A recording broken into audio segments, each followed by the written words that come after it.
हमने संतों महात्माओं के वचनों में यह अक्सर सुना है कि संतमत या रूहानी रास्ते की बुनियाद है गुरु और शिष्य के बीच में गहरे प्यार का रिश्ता। इसीलिए सभी संतों महात्माओं ने उस कुल मालिक को प्रेम का एक महासागर और हम सब जीवों को उसी प्रेम के महासागर की बूंदें कह के बयान किया है। जीसस क्राइस्ट ने फरमाया कि God is love and love is God, कि परमात्मा प्रेम है और प्रेम ही परमात्मा है। राधा स्वामी परंपरा के पहले सदगुरु स्वामी जी महाराज जी, आप अपनी बानी में फरमाते हैं, प्रेम रूप आत्म परमात्म। आप समझाते हैं कि आत्मा और परमात्मा दोनों प्रेम का रूप है। कुराने शरीफ में भी उस कुल मालिक, उस रब या अल्लाह के लिए यही समझाया है। कुराने शरीफ में मालिक के लिए कहा गया है कि वो उल रऊफ माने बहुत दयालु है। वो अल गफूर माने सब कुछ माफ करने वाला है। कोई गुनाह या कोई पाप नहीं जो वो मालिक माफ ना कर सके। वो मालिक अल रहीम है माने दया का भंडार है। और वो मालिक अल वदूद भी है, मतलब कि वो सबको प्यार करने वाला है। प्रेम का एक महासागर है। सब संतों महात्माओं का यही एक मत है कि परमात्मा प्रेम और दया का एक महासागर है और हम सब उसके प्रेम और दया के प्यासे हैं। हजरत मियां मोहम्मद बख्श, जो कि कश्मीर के इलाके के एक मशहूर सूफी हुए, आप फरमाते हैं, रहमत दा दरिया इलाही हरदम वगदा तेरा, जो एक कतरा बख्शे मैनू काम बन जाइए मेरा। आप समझाते हैं कि वो कुल मालिक प्रेम और दया का एक महासागर है और वो मालिक अगर हमें अपनी मौज में अपने प्रेम प्यार का सिर्फ एक बूंद या एक कतरा बख्शिश कर दे तो हमारी जो जुगों जुगों की प्यास है उस कुल मालिक के मिलाप की, वो पूरी हो जाएगी। अब यह परमात्मा का प्रेम क्या है, यह हमें बाबा गुरिंदर सिंह जी अपने सत्संगों में अक्सर समझाते हैं। आप समझाते हैं कि परमात्मा का प्रेम एक ताकत है जो हम हमारे अंदर महसूस कर सकते हैं। जैसे जैसे हम उस कुल मालिक को याद करेंगे, जैसे जैसे हमारा रिश्ता उस कुल मालिक से जुड़ेगा, वैसे वैसे वो कुल मालिक हमें अपना प्रेम प्यार बख्शिश करेंगे। तो आज के सत्संग का विषय ही है कि हम उस परमात्मा के प्रेम को पाने के लिए, उसको हासिल करने के लिए हम सब क्या करें। हम क्या करें कि वो मालिक अपने प्रेम की एक बूंद या एक कतरा हमें बख्शिश कर दें। सबसे पहला सवाल हमारे लिए अब ये उठता है कि हमें उस कुल मालिक का प्रेम प्यार या दया क्यों चाहिए। हमारे पास क्या कोई चीज की कमी है? हमारे पास इस संसार के सब सुख सुविधाएं हैं। खाने पीने के लिए अच्छा भोजन है, रहने के लिए बड़े घर हैं, मौज शौक के लिए गाड़ियां हैं, सब कुछ है। तो हमें उस कुल मालिक का प्रेम प्यार क्यों चाहिए? इसका जवाब हमें महाराज चरण सिंह जी के सत्संगों में मिलता है। आप समझाते थे कि वो कुल मालिक हमारा परम पिता है और हम अपने परम पिता से बिछड़कर इस संसार में आए हुए हैं। वो परम पिता जुगों जुगों से हमारा अपने घर में इंतजार कर रहा है। अगर हमें एहसास है कि हम हमारे परम पिता से बिछड़े हुए हैं, हमारे जीवन में उस कुल मालिक की कमी है और हमें उस कमी को पूरी करना है, हमें हमारे घर वापस जाना है, तो हमें उसका प्रेम प्यार दया मेहर चाहिए। उसके प्रेम प्यार दया मेहर की दूसरी वजह यह भी हो सकती है कि हम सबका अपना अपना अनुभव। हम सब जानते हैं कि हमारे पास संसार के सब सुख चैन होते हुए भी हमें कभी भी संतोष या शांति नहीं मिलती। हमें सबसे बड़ा डर यही रहता है कि हमारे पास जो कुछ भी है वो कहीं हमसे छीन ना लिया जाए।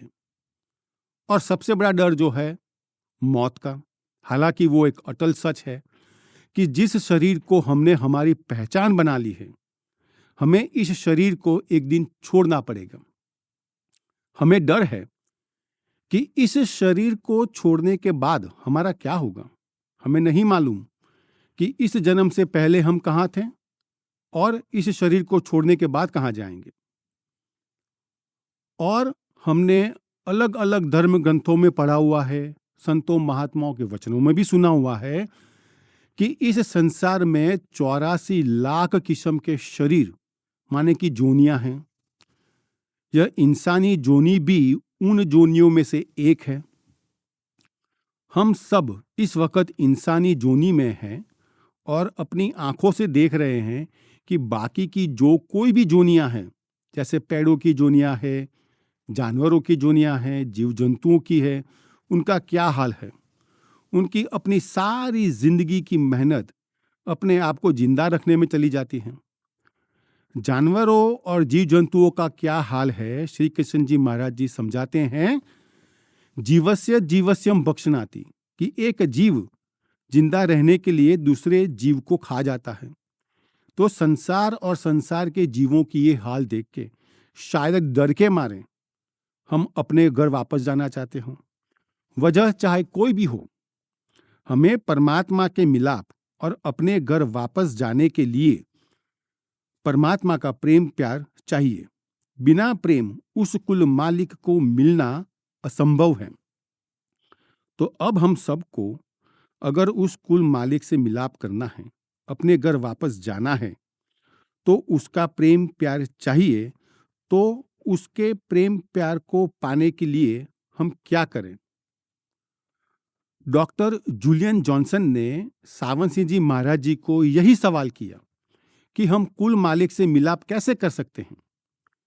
सावन सिंह जी महाराज जी ने बड़े प्यार से समझाया कि मालिक से मिलाप करने का आसान से आसान अगर कोई तरीका है, वो है प्रेम और प्यार। तो डॉक्टर जूलियन जॉनसन ने फिर पूछा कि हमें मालिक का प्रेम प्यार कैसे मिल सकता है। सावन सिंह जी महाराज जी ने बड़े प्यार से समझाया कि वो मैं दूंगा। आपका कहने का भाव था कि वो प्रेम, वो प्यार गुरु बख्शिश करेगा। तो डॉक्टर जूलियन जॉनसन ने फिर कहा, तो फिर आप मुझे मालिक का प्रेम प्यार बख्शिश कर दो। उस मांग पर सावन सिंह जी महाराज जी ने उनको बड़े प्यार से समझाया कि मालिक से मालिक के प्रेम प्यार को मांगने का एक तरीका है, और वो मालिक अगर अपनी मौज में वो प्रेम प्यार बख्शिश कर दे तो उस प्रेम प्यार को पाने का भी एक तरीका है। बाबा गुरिंदर सिंह जी ने इसी प्रसंग का हवाला देते हुए अपने सवाल जवाब में हमें समझाया कि जिस तरह हम संसार में कोई काम करते हैं तो उसके बदले में हमें पैसा या तनख्वाह मिलती है, बिल्कुल इसी तरह जब हम गुरु का या उस कुल मालिक का काम करेंगे तो उसके बदले में वो कुल मालिक या गुरु हमें अपना प्रेम प्यार बख्शिश करेंगे। अब ऐसा नहीं है कि हमारे अंदर उस कुल मालिक के लिए प्रेम प्यार नहीं है। यहां सत्संग में हाजिरी, सत्संग सुनना, ये सब कुछ इस बात की पुकार है, गवाही है कि हमारे अंदर गुरु के लिए, परमात्मा के लिए प्रेम प्यार है। जैसे हमने पहले सुना कि वो कुल मालिक तो प्रेम का एक महासागर है और हम उसी महासागर की बूंदें हैं। सावन सिंह जी महाराज जी ने गुरुमत सिद्धांत में हमें समझाया कि प्रेम हम आत्माओं का एक स्वाभाविक गुण है। समंदर के पानी का जो कोई भी गुण है, वो सब गुण समंदर के पानी के एक बूंद में भी आ जाएंगे।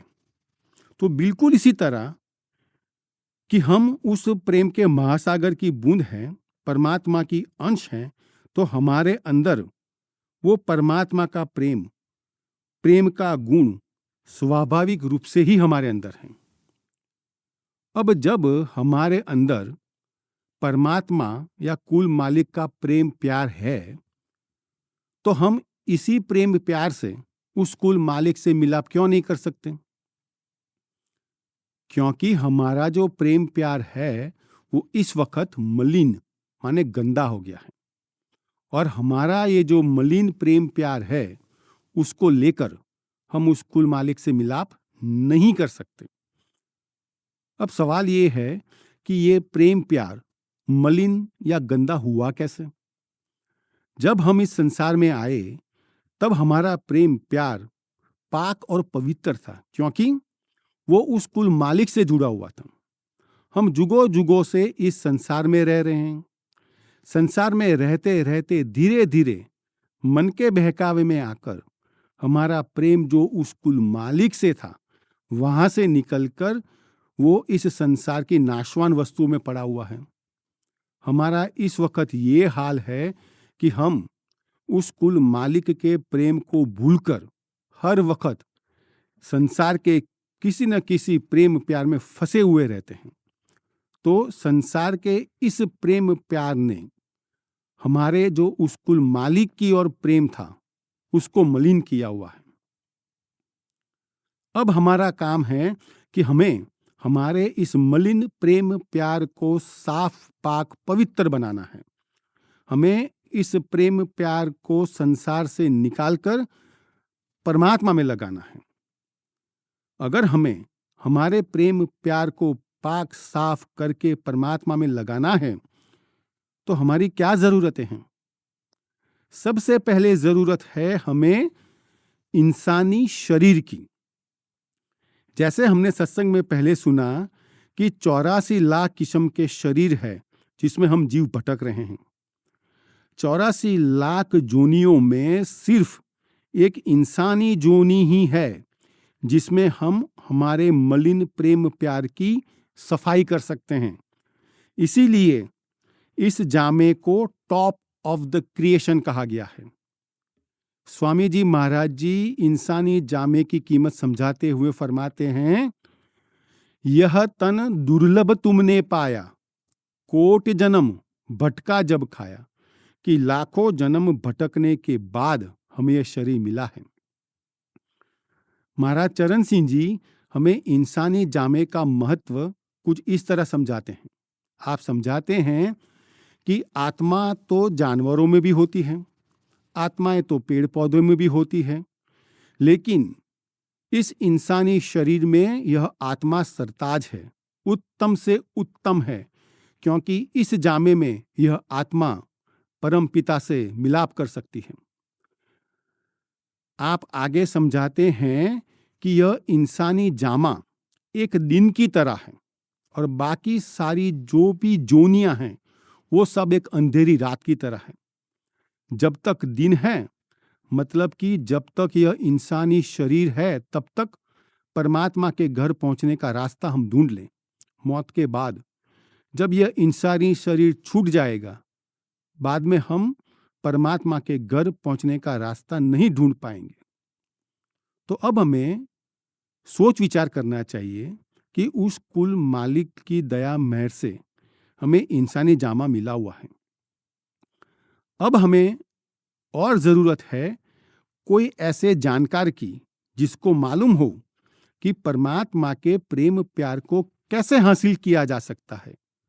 कोई ऐसा जानकार जिसने खुद परमात्मा के प्रेम प्यार को हासिल किया हुआ होवे, और कोई ऐसा जो हमें सिखा सके कि हम क्या करें कि हम भी परमात्मा के प्रेम प्यार को हासिल कर सकें। हम ऐसे जानकार को गुरु कहते हैं। गुरु कौन है, यह हमें स्वामी जी महाराज जी अपनी वाणी में समझाते हैं। आप फरमाते हैं, गुरु परम पुरुष सुखदाता। आप समझाते हैं कि गुरु परम पुरुष मतलब कि गुरु परमात्मा का रूप है, और गुरु सब सुखों का दाता है, चाहे वो सुख इस संसार के हो या परमार्थ के हो। स्वामी जी महाराज जी का कहने का भाव है कि एक शिष्य के लिए, मतलब कि हम सब के लिए, गुरु सब कुछ है। गुरु परमात्मा और प्रेम का क्या रिश्ता है, यह सावन सिंह जी महाराज जी हमें कुछ इस तरह समझाते हैं। आप समझाते हैं, गुरु से प्रेम करना मतलब परमात्मा से प्रेम करना है। क्यों? गुरु परमात्मा के प्रेम में लवलीन होते हैं। तो जब हम गुरु से प्रेम करते हैं तो असल में हम परमात्मा से प्रेम करते हैं। और जब हम गुरु के प्रेम में लवलीन हो जाते हैं तो असल में हम परमात्मा के प्रेम में भी लवलीन हो जाते हैं। यह है गुरु का प्रेम। हम आम तरह से तो बड़ी जल्दी कह देते हैं कि हम गुरु से प्रेम करते हैं, लेकिन असल में गुरु हमें हमारे से कई ज्यादा प्रेम करते हैं। इसीलिए श्री दादू दयाल जी महाराज जी गुरु के प्रेम को समझाते हुए फरमाते हैं, आगे पीछे संग रहे आप उठाए भार, साध दुखी तब हरि दुखी ऐसा सिरजनहार। कि आप हमें समझाते हैं कि वो गुरु, वो मालिक, वो सिरजनहार अपने भक्तों को कभी भी दुखी नहीं देख सकता। वो हमेशा अपने भक्तों के अंग संग ही रहते हैं और अपने भक्तों के सब दुख तकलीफ को वो अपने पर उठाए हुए हैं। इसलिए दादू साहब जी आगे कहते हैं, साध दुखी तब हरि दुखी ऐसा सिरजनहार। कि वो मालिक हमें कभी भी दुखी नहीं देख सकता। महाराज चरण सिंह जी को भी जब किसी ने पूछा कि महाराज जी, इस संसार में आपको भी कोई दुख है, आप भी कभी दुखी होते हो? महाराज जी ने बड़े प्यार से जवाब दिया, मुझे तो मेरा कोई दुख है नहीं, लेकिन मेरी संगत के सब दुख मेरे अपने दुख हैं। जब मेरी संगत दुखी होती है मुझे बहुत दुख होता है। तो मालिक की दया मेहर से इंसानी जामे के साथ साथ हमें इतना प्यार करने वाले गुरु भी मिले हुए हैं, और गुरु ने भी दया मेहर करके हमें परमात्मा के प्रेम को पाने के लिए क्या करना चाहिए यह सब कुछ सिखा दिया है। गुरु ने हमें सब ज्ञान दिया हुआ है कि हम सिर्फ हाड़ मांस के बने हुए शरीर नहीं हैं, लेकिन हम असल में आत्मा हैं, हम परमात्मा की अंश हैं। गुरु ने हमें इस इंसानी शरीर की क्या कीमत है ये भी बड़ा खोल के प्यार से समझाया हुआ है।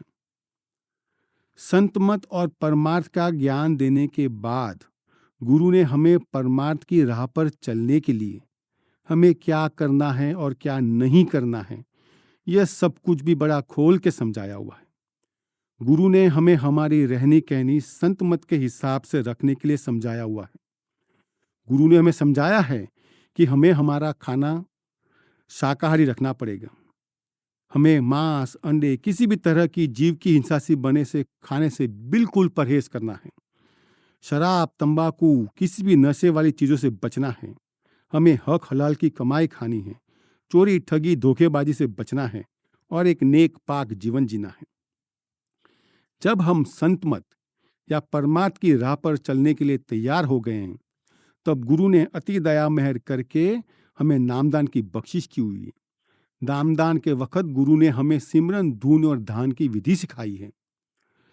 संत सदगुरु द्वारा दिए गए नाम का सिमरन हमारे अंदर सदगुरु का प्रेम पैदा कर देता है, और आखिर में यही सदगुरु का प्रेम हमारे अंदर परमात्मा के लिए जो प्रेम है उसको प्रकट कर देता है। तो संत मत के हिसाब से अपनी रहनी कहनी रखनी, वायदों पर अटल रहना और रोज रोज ज्यादा से ज्यादा भजन सिमरन करने की कोशिश करना, यही गुरु का काम है। यही वो कुल मालिक का काम है जिसके बदले में वो कुल मालिक या गुरु हमें अपने प्रेम प्यार की बख्शिश करेंगे। मालिक का ये जो प्रेम प्यार की बख्शिश है वो दादू दयाल जी महाराज जी अपनी बानी में बयान करते हैं।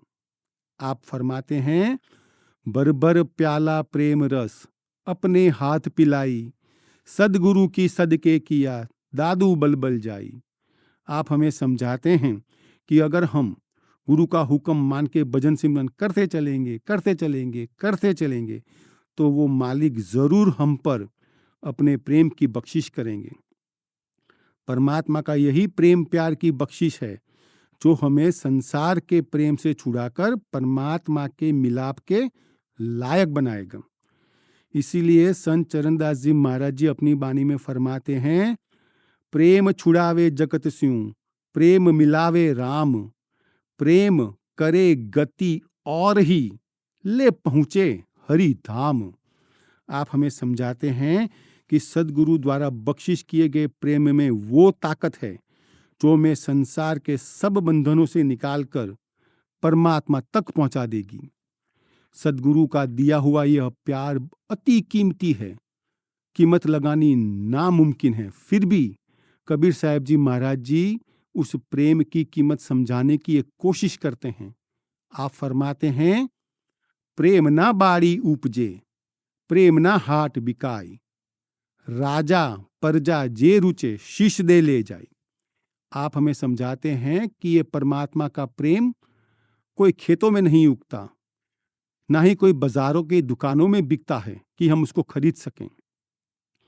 अमीर हो गरीब हो जो कोई भी हो, जिसको भी उस कुल मालिक का प्रेम प्यार चाहिए तो सबके लिए उसकी एक ही कीमत है, अपना सर दो, मतलब कि अपना सब कुछ तन मन धन कुर्बान कर दो और ये प्रेम प्यार ले जाओ।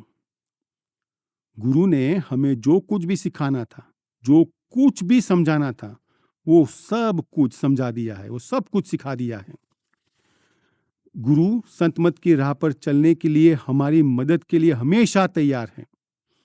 अब हमारा काम है कि हम गुरु के वचनों पे चले और ज्यादा से ज्यादा भजन सिमरन करें। गुरु से प्रेम, गुरु का हुक्म और भजन सिमरन उनका सीधा रिश्ता है। महाराज चरण सिंह जी हम ये रिश्ता कुछ इस तरह समझाते हैं। आप समझाते हैं, अगर हम कहते हैं कि हमें गुरु से प्यार है लेकिन हम भजन सिमरन को वक्त नहीं देते तो हम किसी और को नहीं अपने आप को धोखा दे रहे हैं। लेकिन हमारी हाल क्या है? हम सब कुछ सुनते हैं, सब कुछ समझते हैं, सब कुछ जानते हैं, लेकिन फिर भी भजन सिमरन को टालते रहते हैं। यह हमारी आदत बनी हुई है भजन सिमरन को टालने की। इसीलिए स्वामी जी महाराज जी अपनी बानी में हमें कठोर लफ्जों में समझाते हैं। आप कहते हैं, सत्संग करत बहुत दिन बीते अब तो छोड़ पुरानी बाण। स्वामी जी महाराज जी हमें यही समझा रहे हैं कि अभी भी हमारे पास वक्त है कि हम हमारी पुरानी आदतों को छोड़ दें, उनको बदलें और जल्दी से जल्दी भजन सिमरन में लग जाएं। हमारी आदतों, भजन सिमरन और प्रेम का रिश्ता बाबा गुरिंदर सिंह जी ने हमें कुछ इस तरह समझाया है। आप समझाते हैं, प्रेम हमेशा कुर्बानी मांगता है। हमें संसार की अपनी सब जिम्मेवारियों को निभाते हुए हर रोज छोटी छोटी सांसारिक कुर्बानियां देनी है। जब भी वक्त मिले, जितना भी वक्त मिले, जहां भी वक्त मिले, हमें भजन सिमरन करना है। संसार के मौज शौक की यह छोटी छोटी कुर्बानियां ही हमारी अपने सद्गुरु के प्रति अटूट प्रेम की निशानी है। अगर हम कहते हैं कि हमें गुरु से प्यार है तो हमें हमारी रोजमर्रा की जिंदगी में छोटी छोटी सांसारिक कुर्बानियों को देकर भजन सिमरन की आदत को डालना ही पड़ेगा। अब सब संतों महात्माओं ने भजन सिमरन को वक्त देने पर इतना जोर क्यों दिया है? आम तरह से पानी का एक गुण है कि पानी कैसा भी क्यों ना हो, ठंडा हो, गर्म हो, साफ हो गंदा हो, पानी आग पर डालो आग बुझती है। बिल्कुल इसी तरह गुरु द्वारा बख्शे गए भजन सिमरन का भी यही गुण है। हमारे अंदर लगी संसार की चाह की जो आग है वो उसे शांत कर देते हैं। भजन चाहे प्यार से किया हो या बिना प्यार से, भजन में चाहे मन लगा हो या न लगा हो, भजन चाहे 5 मिनट किया हो, 10 मिनट किया हो, 1 घंटा किया हो, जो कुछ भी किया हो, वो भजन सिमरन हमारे ऊपर असर जरूर करता है और हमारा प्यार संसार से निकलकर धीरे धीरे उस कुल मालिक की ओर लगना शुरू होता है। कई बार हमें लगता है कि हमारे अंदर कुल मालिक के लिए प्रेम नहीं है, तो महाराज चरण सिंह जी हमें समझाते हैं कि जब हमें लगता है कि हमारे अंदर प्रेम नहीं है तो उसका मतलब है कि हमारे अंदर प्रेम की गहराई नहीं है। प्रेम तो जरूर है। अगर प्रेम न होता तो हम परमात्मा या गुरु के बारे में सोचते ही नहीं। प्रेम को पैदा करने का या प्रेम को गहरा करने का सिर्फ और सिर्फ एक ही तरीका है, भजन सिमरन, भजन सिमरन और भजन सिमरन। भजन सिमरन से प्रेम पैदा होता है, भजन सिमरन से प्रेम और गहरा होता है। हम भजन सिमरन के जरिए ही गुरु और मालिक की ओर हमारा प्यार जाहिर कर सकते हैं। इसीलिए महाराज चरण सिंह जी अपने सत्संगों में हमें बार बार समझाते थे, चाहे मन लगे ना लगे, फर्ज समझकर भजन सिमरन पर बैठो, ड्यूटी समझकर बैठो, सदगुरु का हुक्म समझकर बैठो, लेकिन बैठो जरूर। बाबा गुरिंदर सिंह जी भी हमें बार बार यही समझाते हैं कि हमें हमारी सब गिनतियों को छोड़कर, सब एनालिसिस को छोड़कर कि भजन कैसा हुआ, भजन में मन लगा कि नहीं लगा, भजन ठीक हुआ कि नहीं हुआ, भजन में कितने देर बैठे, यह सब एनालिसिस छोड़कर हमें तो फकत गुरु का हुक्म मानकर भजन सिमरन पे बैठना है। जैसे हमने सत्संग के पहले सुना कि वो कुल मालिक अल गफूर है, कि वो हमें हमारे सब पापों को नाश करने वाला या माफ करने वाला है। वो मालिक अल रहीम है, मतलब कि वो दया का भंडार है। और वो कुल मालिक अल वदूद है, माने कि वो प्रेम का एक महासागर है। क्या वो मालिक, क्या वो गुरु सच्चे दिल से की गई हमारी भजन सिमरन की कोशिशों को देखकर क्या हमें हमारे सब अवगुणों को, हमारे सब गुनाहों को माफ नहीं करेगा? वो जरूर करेगा। वो अल वदूद है, वो प्रेम का महासागर है। वो एक दिन जरूर हमें अपने प्रेम के महासागर का एक बूंद, एक कतरा जरूर बख्शिश करेगा। उसकी यह बख्शिश हमें भी उसी प्रेम का एक महासागर बना देगी। हमारा जो प्रेम प्यार मलिन है वो साफ पाक हो जाएगा और हमारा उस कुल मालिक से मिलाप हो जाएगा। राधा स्वामी।